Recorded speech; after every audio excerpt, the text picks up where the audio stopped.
सुबह बात चल रही थी निर्माण चित्तानि अस्मिता मात्रात्।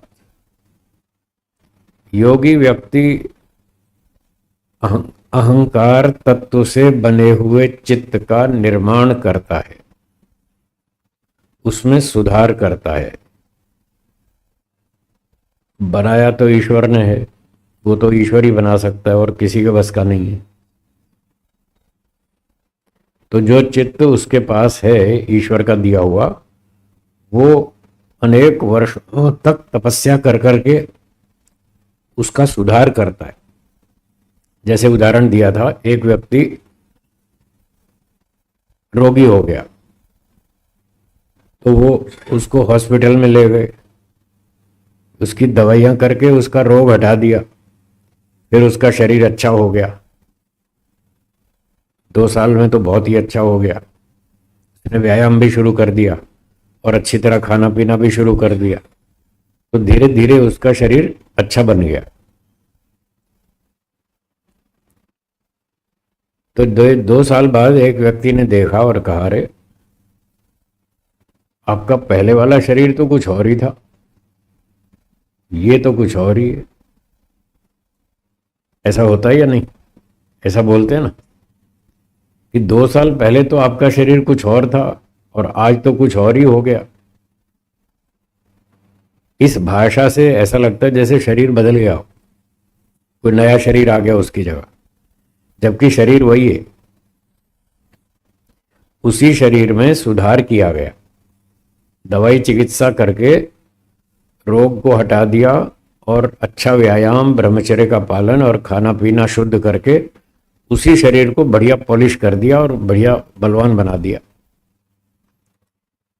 तो जैसे यहां पर शरीर एक ही है, लेकिन उसकी स्थिति में सुधार करके 2 शरीर की तरह से कथन किया जा रहा है कि आपका पहले वाला शरीर तो कुछ और ही था, अब आज वाला शरीर तो कुछ और ही है। तो पहले वाला और आज वाला है तो एक, लेकिन बोलने में 2 बना के बोल रहे हैं। इसी तरह से जो योगी व्यक्ति का चित्त होता है, होता तो एक ही है, पर उसको पढ़ाई लिखाई करके, स्वाध्याय करके, चिंतन मनन करके, ध्यान करके, उपासना करके कई वर्षों में उसके कई स्तर बन जाते। एक ही चित्त के कई स्तर बन जाते। धीरे धीरे वो उसका सुधार होता जाता है और उसको अनेक चित्त के नाम से कह देते। जैसे यहां एक ही शरीर को अनेक शरीर के नाम से कह दिया। बचपन में शरीर छोटा था, युवावस्था में बड़ा हो गया, प्रौढ़ावस्था में और बदल गया और वृद्धावस्था में और बदल गया। शरीर वही है, उसमें अनेक रूप बदल गए। इसको अनेक शरीर के नाम से बोल दिया जाता है गौण भाषा में। ऐसे ही यहां पर चित्त एक ही है योगी का, और उसकी स्थितियां बदलती जाती हैं इन उपायों से, तो उसको अनेक चित्त कह देते हैं।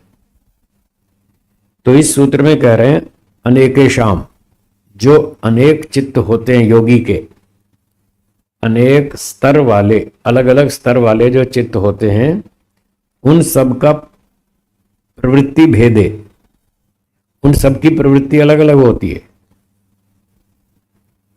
जैसे तीसरी कक्षा का विद्यार्थी है, उसकी क्रियाएं थोड़ी उस लेवल की होंगी। फिर 8वीं कक्षा का विद्यार्थी है, उसकी क्रियाएं उससे अलग होंगी। तीसरी वाले से 8वीं कक्षा वाले का स्तर बदल जाता है, बुद्धि बढ़ जाती है, मानसिक स्तर भी बदल जाता है, तो उसकी क्रियाएं भी बदल जाती हैं। फिर वो कॉलेज में आ गया, अब उसकी प्रवृत्ति और बदलेगी।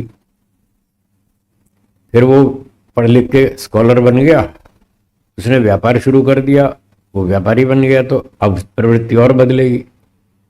तो अलग अलग स्थितियों में, अलग अलग उम्र में उस व्यक्ति की प्रवृत्तियां बदलती रहती हैं।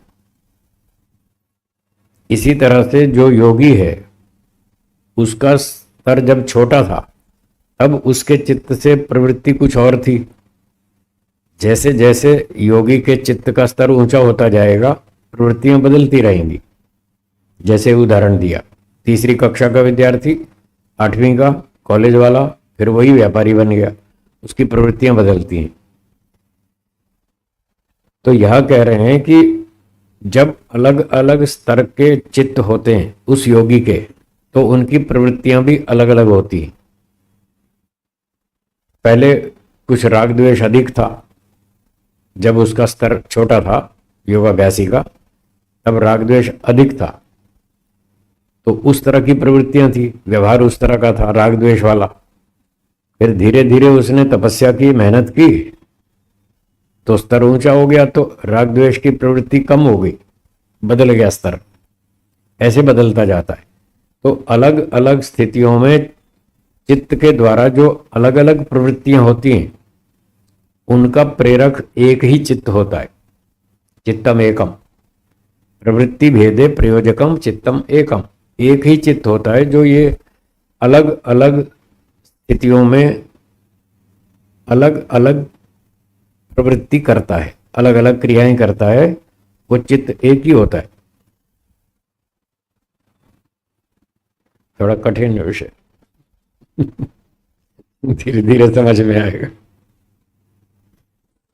बस मोटा उदाहरण वही आप समझ लीजिए, तीसरी कक्षा का विद्यार्थी, पांचवी वाला, आठवीं वाला, 12वीं वाला, कॉलेज वाला, व्यापारी, उनकी स्थितियां अलग अलग हैं। ऐसे योगी का चित्त में भी सुधार होता जाता है और उसकी प्रवृत्तियां भी बदलती जाती हैं। पर जैसे वो शरीर एक ही होता है, तीसरी कक्षा वाले का भी वही व्यक्ति का शरीर एक ही है, फिर वो आठवीं में आ गया, वो व्यक्ति वही का वही है, शरीर वही है।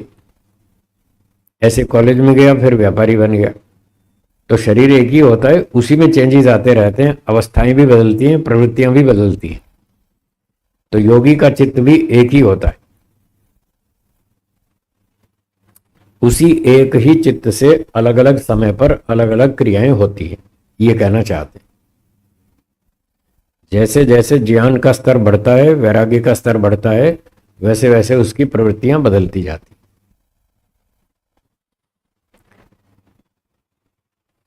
कुछ लोग इसका दूसरा अर्थ भी करते हैं। दूसरा अर्थ ये होता है कि जैसे योगी अपने चित्त का निर्माण करता है, चित्त में सुधार करता है, विद्या पढ़कर, तपस्या करके, ध्यान अभ्यास से, ईश्वर समर्पण से वो अपने चित्त का सुधार करता है, ऐसे ही कुछ लोग उसके पास बैठते हैं, सत्संग करते हैं, और वो उनके चित्त का भी निर्माण करता है। जैसे अपना करता है ऐसे दूसरे का भी करता है, उनको भी पढ़ाता है, उनका भी सुधार करता है, उनका भी स्तर ऊंचा उठाता है।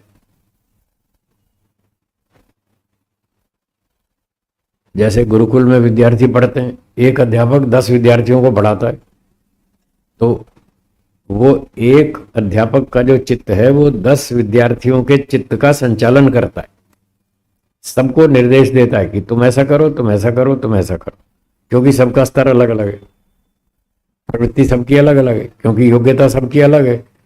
तो जिसकी जैसी योग्यता होती है वो उसको वैसे वैसे गाइड करता है कि आप ऐसे करो, आप ऐसे करो, आपका स्तर ये है, अभी आपको ये करना चाहिए। फिर दूसरे विद्यार्थी का स्तर उससे कुछ अच्छा है, तो उसको कहता है अब आपको ये करना चाहिए। तीसरे का स्तर उससे भी ऊंचा है, उसको और काम बताता है उसके लेवल का। तो एक ही चित्त सब चित्तों का प्रेरक होता है, सबको प्रेरणा देता है उनकी योग्यता अनुसार। ऐसा भी अर्थ है इसका, ये भी ठीक है, इसमें भी कोई आपत्ति नहीं है, ऐसा भी होता ही है। अब जिसका जितना स्तर है वो व्यक्ति उतना लाभ उठा लेता है। जैसे नदी तो एक ही बह रही है, जिसका जितना बड़ा बर्तन होता है उतना पानी भर लेता है। एक के पास गिलास है तो उतना पानी भरेगा, एक के पास पतीली है तो ज्यादा भर लेगा, एक के पास बाल्टी है वो और ज्यादा भर लेगा। तो जितना जिसका बर्तन है उतना पानी वो नदी में से भर लेता है। तो ऐसे ही जिसकी जितनी योग्यता है, पात्रता है, उतना ही वो अपने गुरुजी से, उस अध्यापक से विद्या का लाभ उठा लेता है। ऐसा यहां पर बता रहे, ठीक है। अगला सूत्र है छठा, बोलिए। तत्र ध्यानजम, अनाशयम।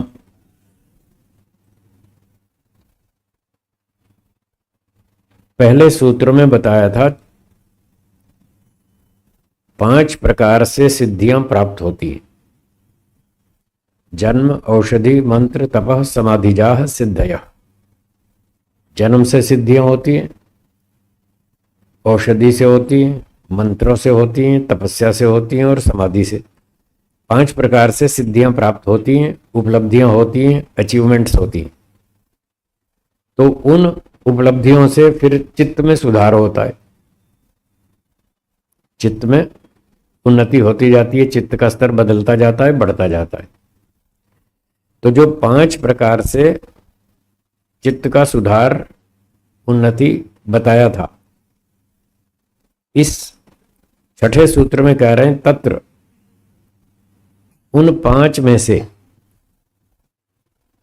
तत्र ध्यानजम, ध्यान से उत्पन्न होने वाला जो चित्त है, अर्थात ध्यान के माध्यम से जो चित्त का लेवल बना, स्तर बना, वो जो स्तर है ध्यान से जो बना, वो अनाशयम, वो आशय रहित होता है। आशय का मतलब संस्कार, वासना, वो वासना रहित होता है। पिछले जन्म से जो हमें योग्यता प्राप्त हुई, वो उसका हमको उस लेवल का तो लाभ है। पिछले जन्म से जो संस्कार आए हमारे साथ, हमें उससे उतना लाभ तो है, उतना हम आगे काम करते हैं, उससे उन्नति करते हैं। पर वो वासना रहित नहीं है, संस्कार रहित नहीं है, उसमें अभी अविद्या, राग, द्वेष के संस्कार बचे हैं। जो जन्म से सिद्धि हुई उसमें अभी अविद्या, राग, द्वेष बचा हुआ है, खत्म नहीं हुआ। औषधि सिद्धि से जो लाभ हुआ, शरीर का बढ़िया लाभ हुआ, पर उसमें भी संस्कार बचे हैं राग, द्वेष, अविद्या के।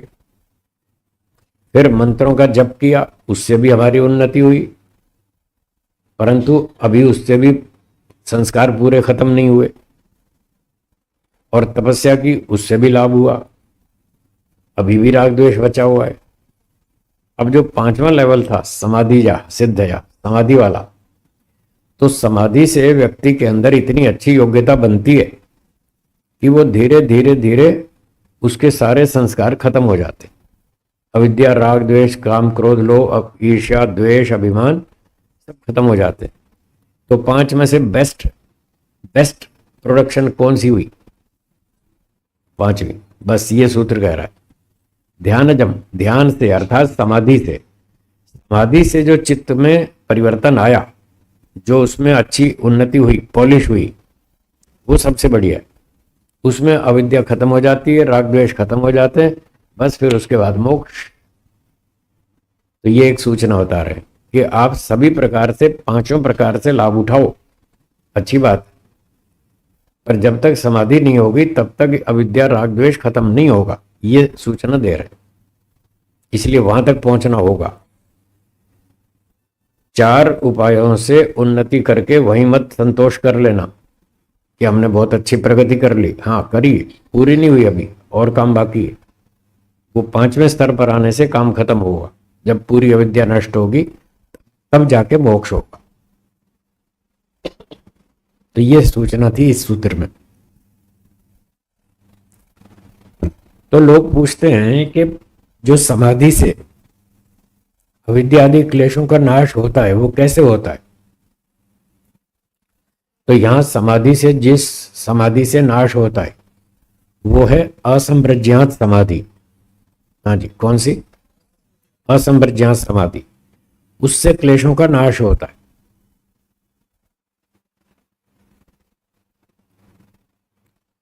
संप्रज्ञात समाधि में तो सत्वगुण का सुख मिलता है।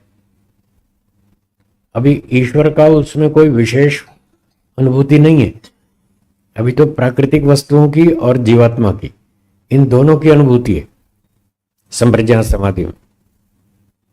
जैसे 17वें सूत्र में 4 विभाग लिखे ना संप्रज्ञात के, वितर्क, विचार, आनंद, अस्मिता। तो इन 4 संप्रज्ञात समाधियों में तो जीवात्मा तक की अनुभूति हुई, अभी ईश्वर की अनुभूति नहीं हुई। तो उससे क्या लाभ हुआ? ये लाभ हुआ कि सत्वगुण का सुख तो मिलने लग गया, पर अभी अविद्या राग द्वेष वो अभी खत्म हुए नहीं, वो अभी बचे हुए हैं, दब गए, सो गए, कमजोर हो गए, पर अभी नष्ट नहीं हुए। तो नष्ट करने के लिए फिर उसको संप्रज्ञात समाधि को भी छोड़ना पड़ता है, इससे भी वैराग्य उत्पन्न करना पड़ता है। उसका नाम है पर वैराग्य। क्या नाम है? ऊंचा वैराग्य। और ऊंचे वैराग्य में बताया था कि बस ईश्वर चाहिए और कुछ नहीं चाहिए, बाकी सब दुनिया देख ली, कुछ नहीं रखा, 5 मिनट का सुख है, खत्म। और फिर एक सुख मिलता है, 4 दुख मिलते हैं, वो बड़ी समस्या है। तो इस प्रकार से सुख के साथ साथ दुख को भी देखा, और दुख देख देख के उसको पहले तो अपर वैराग्य हुआ, जिससे कि संप्रज्ञात समाधि शुरू हुई, और फिर संप्रज्ञात से भी उसको पर वैराग्य हुआ कि यदि इसी में उलझे रहे तो फिर अविद्या का नाश तो होगा नहीं, और जब तक वो नहीं होगा तब तक मोक्ष होगा नहीं, अगला जन्म चालू रहेगा। अविद्या ही कारण है पुनर्जन्म का, इसलिए अविद्या का नाश करना बहुत जरूरी है।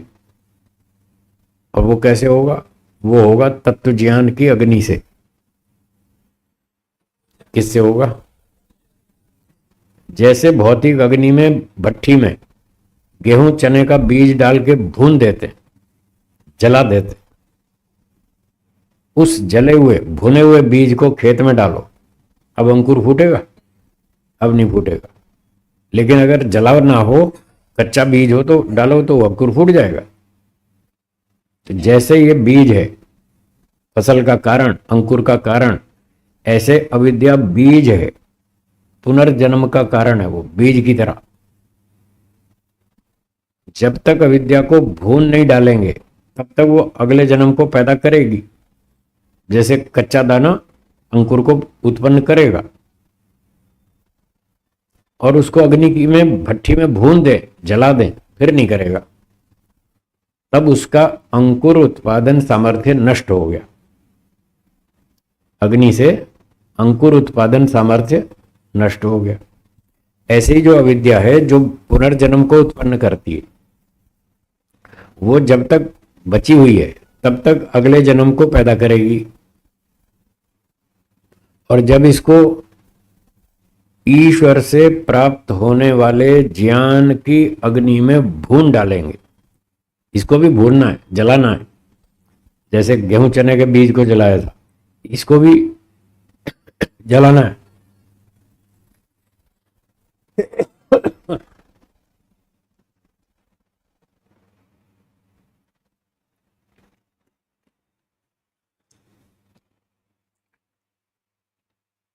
ये कौन सी अग्नि में जलेगी अविद्या?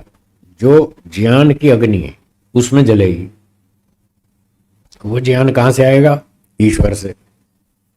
कब मिलेगा? समाधि में।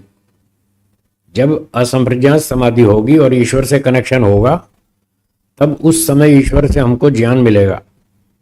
वो जो ज्ञान समाधि में मिलेगा वो भयंकर अग्नि है, खूब ज्ञान रूपी अग्नि, उसमें अविद्या को भून डालेंगे, जला देंगे, बस तब जाके अविद्या मरेगी। तब जब अविद्या मरेगी तो राग द्वेष उसका सारा परिवार सब खत्म हो जाएगा। अविद्या ही इन सबका नेता है, सबका लीडर है, सारे क्लेशों का, सबका खेत है, उत्पत्ति स्थान है। तो जब असंप्रज्ञात समाधि में ईश्वर से तत्व ज्ञान प्राप्त होगा और अच्छा बढ़िया बढ़िया ज्ञान मिलेगा, उस ज्ञान में ये सारे क्लेश अविद्यादि नष्ट हो जाएंगे। तो ये कह रहे हैं ध्यान अजम अनाशयम, तब जाके ये वासनाएं खत्म होगी उस समाधि में, असंप्रज्ञात समाधि में। हाँ जी बोलो, क्लियर है? कोई शंका है तो बताइए।